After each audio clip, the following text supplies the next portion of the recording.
Hi everybody, how you doing? Merry Christmas! Anyway, as you know, I am Sir Drain Salon, also known as Okami Kyodai. You can also know me as Josh. I am a locksmith. I am a writer. I am an author, published.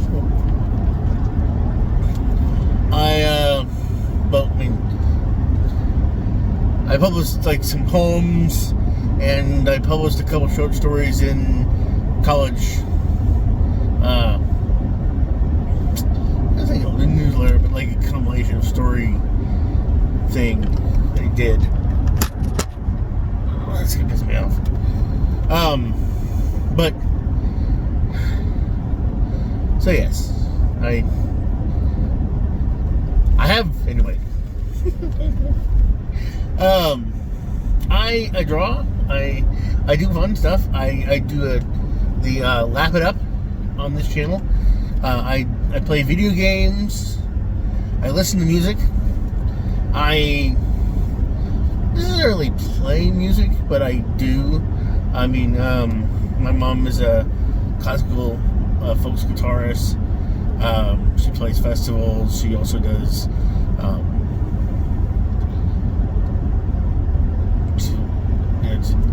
She also draws. She's an amazing artist. Sketch and pen. So she does really good work.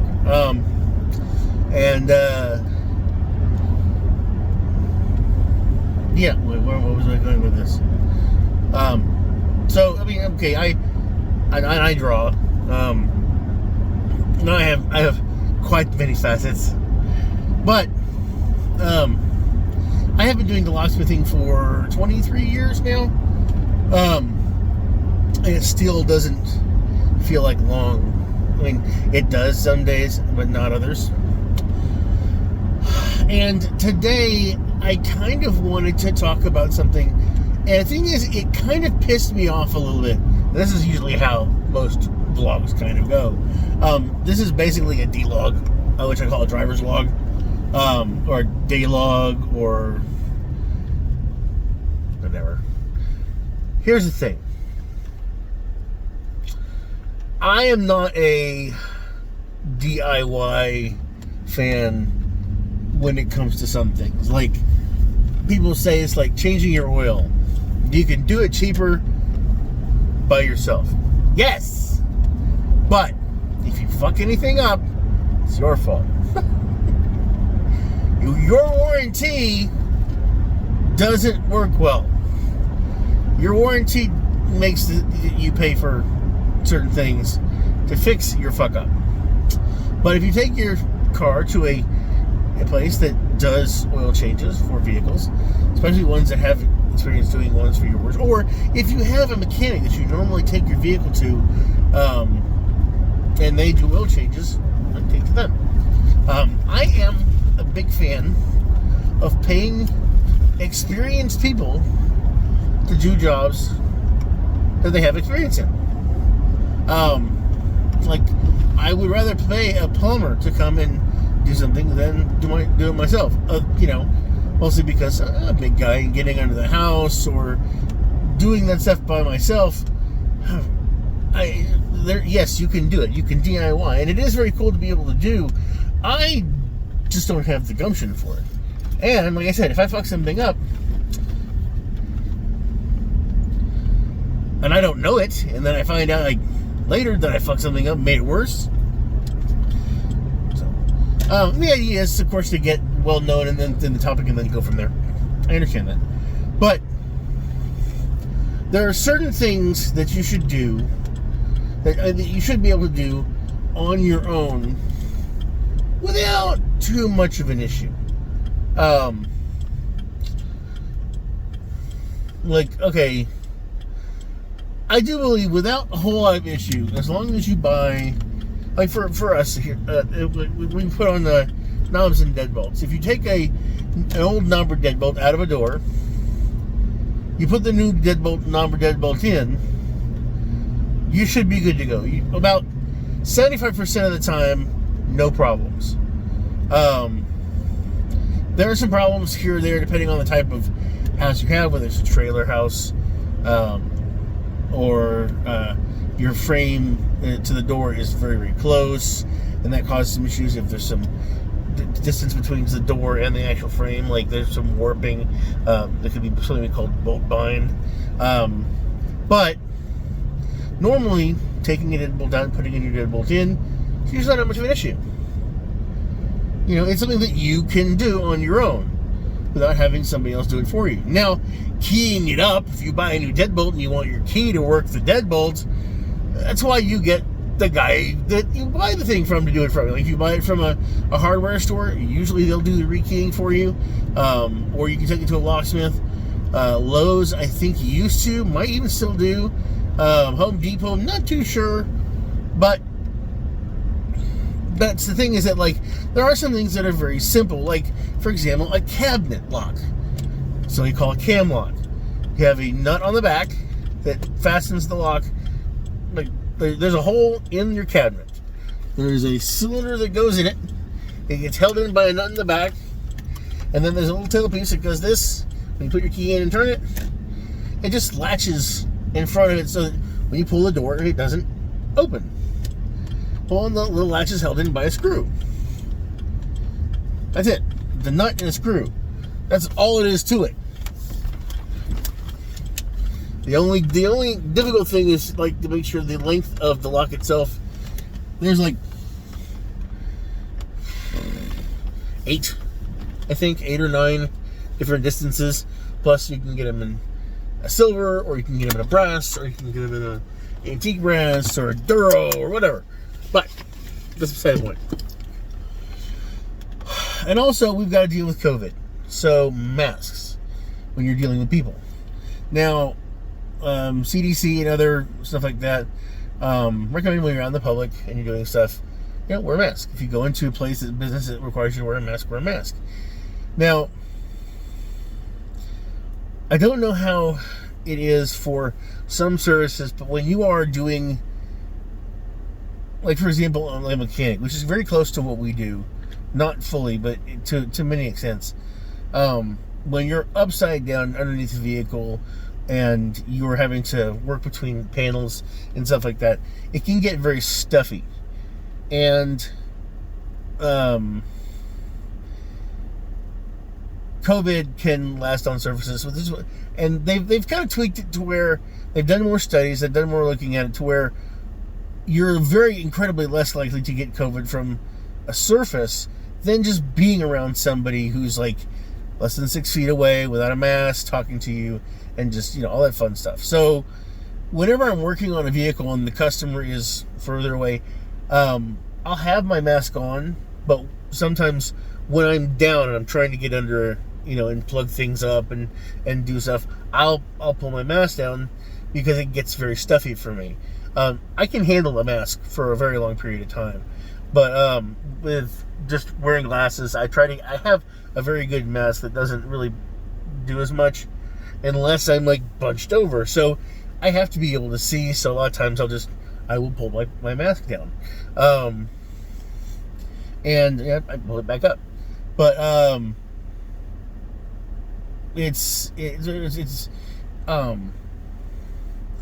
so I try to be a bit more mindful of it, because I don't point out at people, hey, you need to wear your mask, because we don't let people in the shop. So it's usually meet and greet.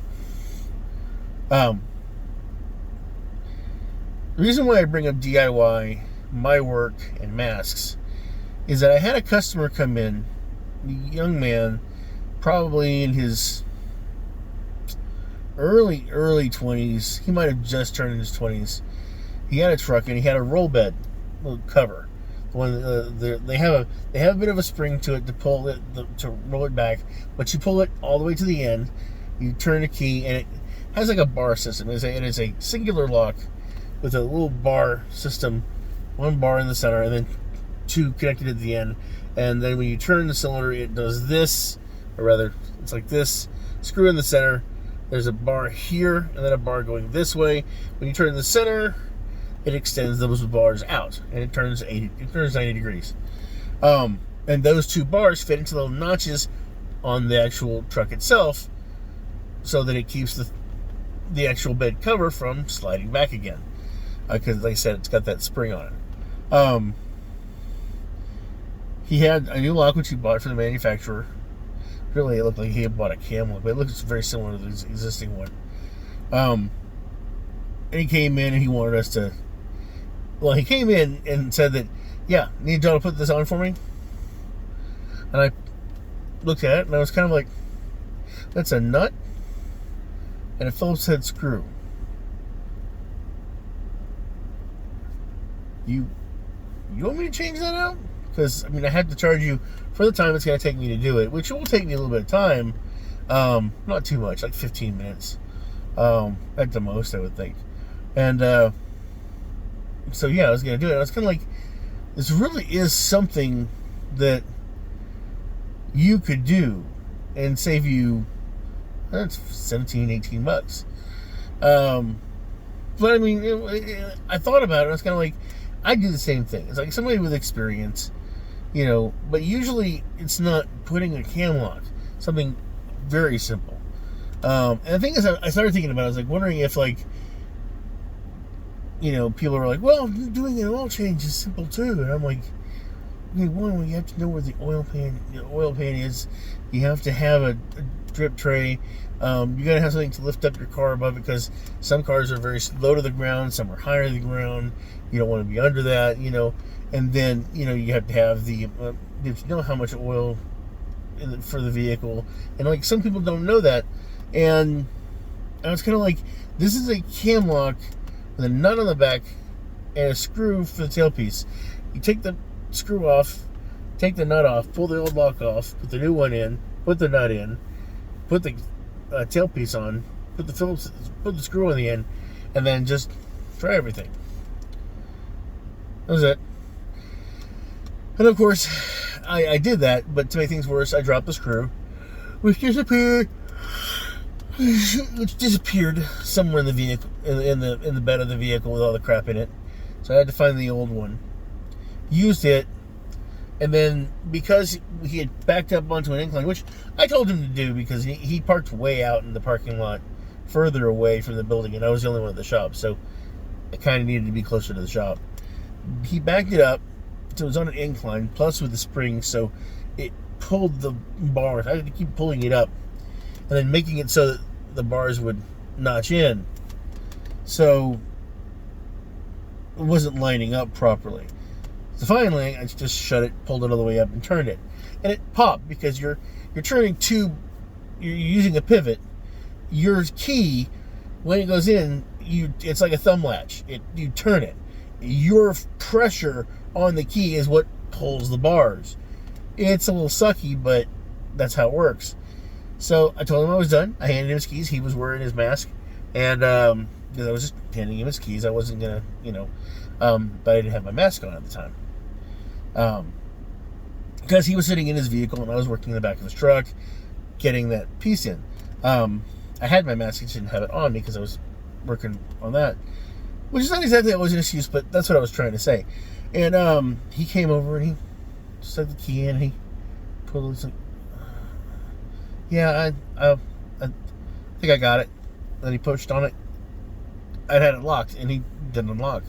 And he was like, put the key in. He did it like 3 or 4 times. I'm just standing there. I'm like 2 or 3 feet away.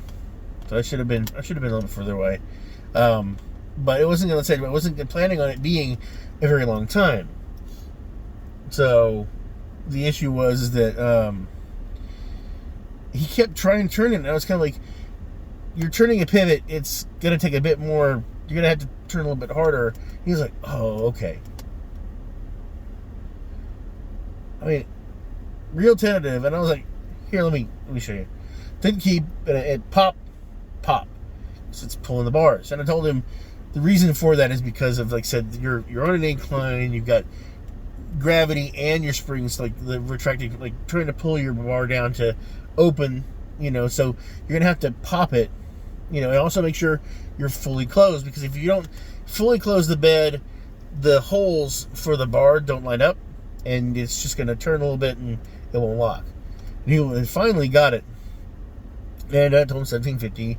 he was good with that. He handed me 20. He was like, you know, yeah, just keep the change. And I was like, well, thank you very much. He's like, well, it's because, I don't want to, for obvious reasons, he's like, extra bills because people, like, it's one of the things they were worried about initially was just money, cash dollar bills getting in between people, which I'm not too sure that has been like a major thing. I know it was a worry because particles can do like that, and you're handing it between people, and that can be kind of difficult. We had a shortage of change for a little bit because of that, which is an initial kind of scare. But then he says, and also, because he points his mask and goes, COVID, you can never be too careful. And I started thinking about it after he left, and I was kind of like, if it was really a worry for you for the COVID, why not do it yourself? And then I was kind of like, well, okay, but that's the whole professional thing. If you had tried doing it and fucked it up, but it's putting on a cam lock, it's not that difficult. So my normal mental state of thinking is just like, well, why not DIY? But he went to go pay for somebody else to do it. But also, he seemed to lack a bit of the go-to. And it's not necessarily anything against him. And then there was the whole COVID thing, which I was kind of like, I can't really take that as a slight, but I kind of felt like, look, if it really bothered you enough, about the, me not wearing a mask, which you didn't say anything specifically about me, but it was the way it was kind of, the way he expressed it, was kind of like, yeah, well, I mean, I want to wear my mask because, and I was just like,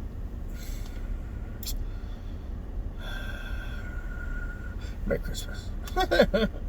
But no, it is really weird.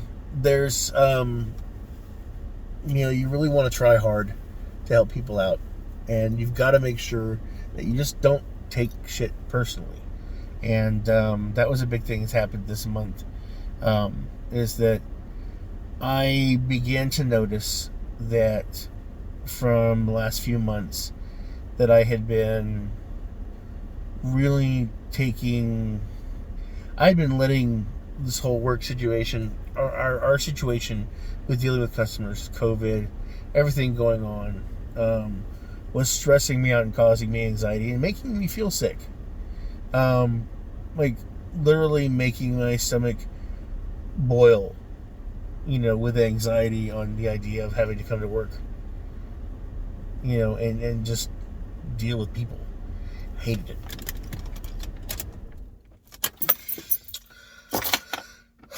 And it's very frustrating. And I think that the best thing to do is, while it is very scary, you need to do the best you can. I don't want to say, oh, you're going to get it anyway, so just don't worry about it. No. Don't get it. Don't go out of your way to get it. It's not chickenpox. People have had doubles and triples. But just be careful. Be courteous and considerate of other people. And know that masks aren't just for yourself. They're also for others too. And just be a little bit more hygienic, and we can get through this, and things can get back to a semblance of normal. When we can start to control how long somebody has, or we can control the way it affects us, we can handle it a lot better and be better off that way. And I'm hoping the next couple of years will smooth things out.